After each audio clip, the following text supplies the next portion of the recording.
Dolarsız, eurosuz Didimhisar Mahallesi'nde villalar satıyoruz arkadaşlar. Dolarsız, eurosuz, efendime söyleyeyim banka kredisiz, kefilsiz kendi yerlerimizi satıyoruz. Şimdi arsanın yerine bir bakalım arkadaşlar. Arsamızın yerine bir bakalım. Projemizi çizdik. Evet, şu anda arsanın yerine bakıyorsunuz. Peki bu evler neyin nesidir kardeşim? Fiyatlar nedir? Arkadaşlar fiyatlar 6.500.000 TL'den başlıyor. Dolarsız, eurosuz, başkasının parasına paralel gitmiyoruz. Arsanın yerini de gösterdik. Denize de 1 kilometre yakınlıkta, her birinin bahçesi ayrı. Her evin kendine ait bahçesi var. Zemin katta salon, açık mutfak, bir WC, üst katta da 3 odası var. Yani 3 oda, salon, açık mutfak. Her bir ev 4 gözden oluşuyor. Biz buranın fiyatını belirlerken bir de daire fiyatlarını esas aldık. Bir de öngörümüz 1 yıl sonrasını yansıttı bize. Biz de dedi ki kardeşim, şu anda Altınkum'un birçok yerinde, Palabıyık'ta, Çamlık'ta, Cumhuriyet Mahallesi'nde, Efeler Mahallesi'nde biri kapımızı çalarsa, dese ki kardeşim bana 3+1 bir daire bul, eli ayağı düzgün bir daire bul. 6.500.000'e zaten şu anda eli ayağı düzgün bir daire bulmak, 3 odalı, 2, 1+1 değil, 3 odalı bulmak zor.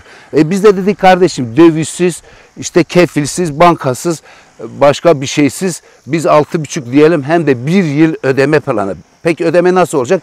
%50'sini alacağız ki biz tencereye bir şey atıp kaynatalım. Yani sonra bitime doğru da müşteriye alnımız ak, yüzümüz pak, böyle diyeceğiz, al kardeşim evini. 6.500.000'den başlıyor dedik. Arsanın yerini gösterdik.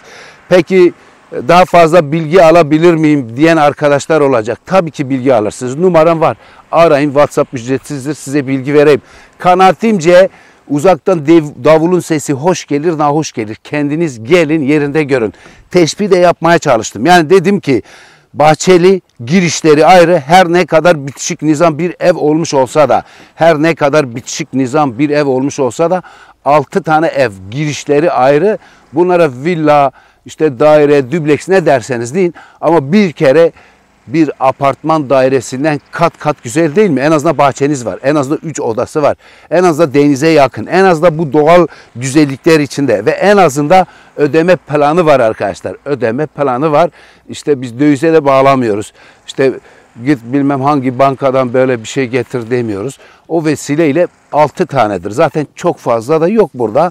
Girişleri de ayrı. Bölgeyi de gösterdik. Şimdi günün birinde gelirseniz arkadaşlar, mesela üst taraftakiler dairedir. Üst taraftaki dairedir. Orada 2+1 daireleri sorun. Onlar da iyi insanlar. İşte yanında hemen altında birileri bir daha 2 dönüm içine bir site yapıyorlar. O dairelerin fiyatını sorun ki onlar da muhtemelen o üstteki site hep satmış da buradakiler de benim arkadaşım, iyi bir arkadaş. O plandan çevresi güçlüdür. O da muhtemelen birkaç tane satmıştır.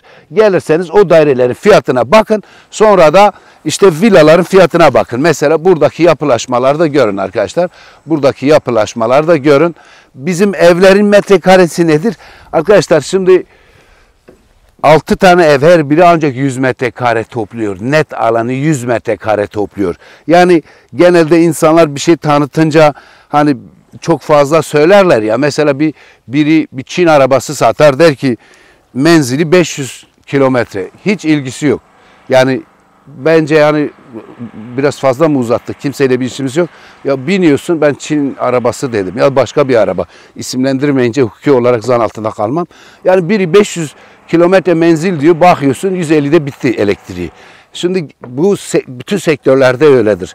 Yani biri de ev tanıtır, der ki 150 metre, al eline metreyi ölçüyorsun, bakın 100 çıkıyor.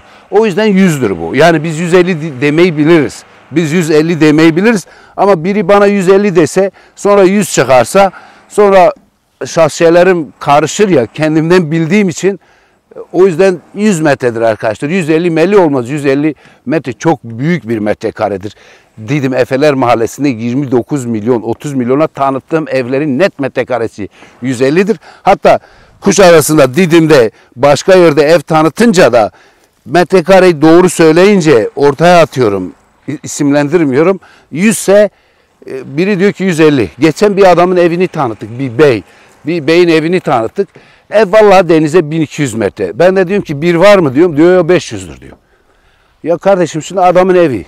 Şimdi adam da didişip yok kardeşim bura ben çekmem. Sen 500 diyorsun da ama bura birdir. Müşteriye mahcup olun dersen adam diye çekme git ya. Başka adam mı yok? Sen niye çekeceksin der.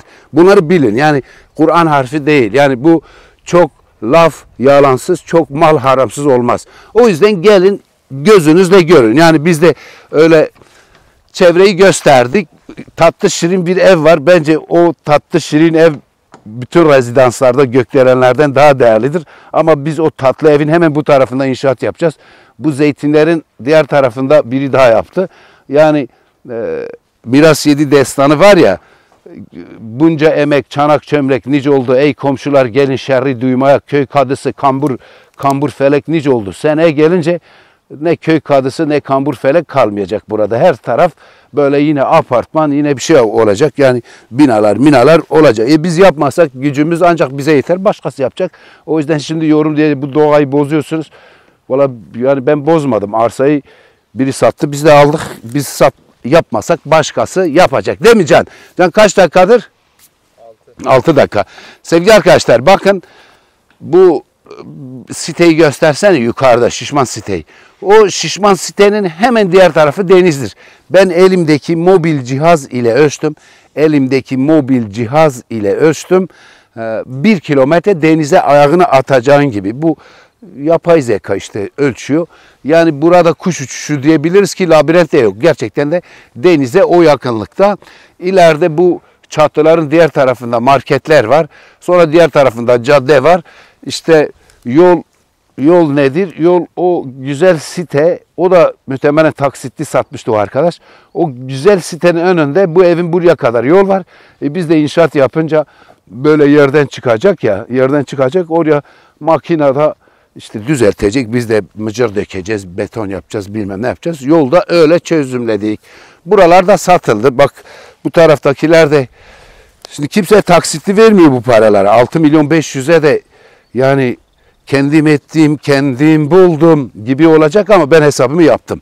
Yani zararımız olmaz, karımız da olmasa artık onda da iyi niyet Allah güzel gönlümüze, sizin de güzel gönlünüze göre versin. Şu anda öngörümüz o rakamlar bizi kurtarır. 6.5'tan başlayan fiyatlarla. Başlayan dedik. Bakın başlayan. Biz de reklam yapmayı öğrendik. İşte burada evler yapılmış. Diğer tarafta yapılar var. Mantar gibi evler çıkıyor. Çevreyi gösterdik değil mi Can? Çevreyi gösterdik. Arkadaşlar ilginiz var ise buyurun gelin beraber yerinde bakalım. Tekrar diyorum gözünüzle görün. Telefonum var. Bu rakama da işi bilenler gelip bu yakınlarda, geçen yakınlarda, yazdan, geçen yıldan 6.500.000'e piyasayı herkes bilir. Bu rakama da bir şanstır. Kaçırmayın. Yani yarısını verirsiniz. Yarısı da daha erken verirseniz iyi olur. Maksimum bir yıl içinde, kesinlikle ödemeniz lazım. Ödemezseniz bizi boğarsınız. Çünkü ben kaldıramam. Dağtaş, emlak, şu ev satlık, bu ev satlık diyorum. Öyle çok böyle ensemiz kalın değil. O yüzden her müşteri değerlidir. Her müşteri veli nimettir. Ama bizde müşteri seçecek gibi bir lüksümüz yok. O teşbihte hata olmasın. Ama biz de artık insan tanıdık. Yani bazen böyle yaralı parmak gibi bir hata yaparsın ya. Böyle biri bin edip büyütüp böyle dağ gibi yapıp sorunlarla karşına çıkan insanlarla yol almak doğru değil. Beşeriz, hata yapabiliriz. Bir priz yamuk olabilir. Boyanın bilmem, duvarın boyasında bilmem ne olur. Yani böyle aman burası böyle, ben avukata gidiyorum. Ayda böyle de olmamak lazım. Yani adamın yüreğini okumak lazım. O yüzden hani birine bir futbol topu var ya geçen neydi o sizin Fenerli bizim Okan'a vurdu ya, vurmadı da. Böyle yaptı ya, adam hemen kendi yere attı. Ya ayıptır ya. Niye mesela böyle de olmamak lazım. Maçı da canla izledim, Galatasaray Fener maçını. Ya delikanlı adamsın yani, bizim toplumun çocuğuz. O da böyle hemen oyun yaptı. Adam böyle burnunu tuttu, bu hemen dedi şimdi bazı müşteri de öyle. Bir şey yaparsın, aman hukuk neredesin? Hayda, böyle de olmamak lazım. Ev burada. Bizi biliyorsunuz, inanıyorsunuz, gelirsiniz. İnanmıyorsan ya bu taksitli güven olmaz ya, çok pahalıdır. Kardeşim ev burada. İşine gelirse atımıza binersin. Gelmese at seni sırtından atar yani. Ve burayı da özetledik. Anlayan anladı. Bazı kompozisyon kuruyorum ama geçen bir tane Kuşadası'nda bir abi vardı, hocam edebiyat hocasıymış. Değerli hocam, o da bizi sevdi. Çok mütevazi. Biz öğretmenlerimizden çok şey öğrendik. Hoca da bizi sevdi. İşimize sevgimizi arttırma manasında içini okudum. Yorum yapıyor. Ben edebiyat hocasıyım diyor. Sen daha iyi edebiyatçısın. Öyle yapıyor ki ya diyor, bu evine ekmek getiriyor. Çalışma azmi daha da heyecanlı olsun diye. Ama bir edebiyat hocasından takdir görmek de güzeldir. Demek bizim kompozisyonda o anlıyor. Başkası da işte mesela ben de yıllar önce memleketten geldik, iş yoktu. Kahveye gidiyorduk. En çok bilen bizdik. Kahve, taş, okey ver. Biz bilim adamı mı çıkmış, yazar köşe yazısı mı yazmış, televizyon haber mi, belgesel mi var, yeni buluşlar mı var, yeni bir teknoloji, hiçbir şeyde en iyi biz biliyoruz.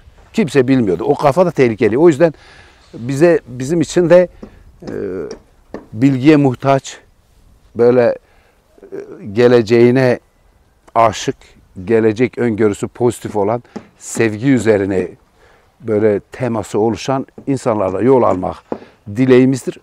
O yüzden müşteri seçemiyoruz ama şimdi akla kara biri olur mu yani? Durum bu. Hiç bilenle bilmeyen biri olur mu? O yüzden sevgili arkadaşlar, 6.500.000 Didimhisar Mahallesi'nde yerinde görün. Bana bir bak, konumu at. Konum zaten çizdik yeri. Şimdi mesela dün de bir bey yazdı bana. Kendisine selam olsun. Arsa tanıtmışım Yeşiltepe'de. Ya ben diyorum ki gelin bakın. Ya ben arsa yerini gösteriyorum. Gidiyorsun arkada alıyorsun. Sonra da beni bir yıl sonra görüyor. Merhaba, ben o arsayı aldım, sen tanıtmış diyor. Bunu da diyor. Kardeşim, beni bir ara, yazınca da olmuyor. Gel yerinde gösterelim sana. Biz tanıtıyoruz. Başkası gidiyor bir şey yapıyor. O yüzden böyle de yapmamak lazım. Neyse, çok uzattım. 6.500.000, 6 tane bitişik nizam villamız var. 6.500.000'den Didimhisar Mahallesi'nde. Burayı tanıttık. Saygılar, hürmetler, ilgiler.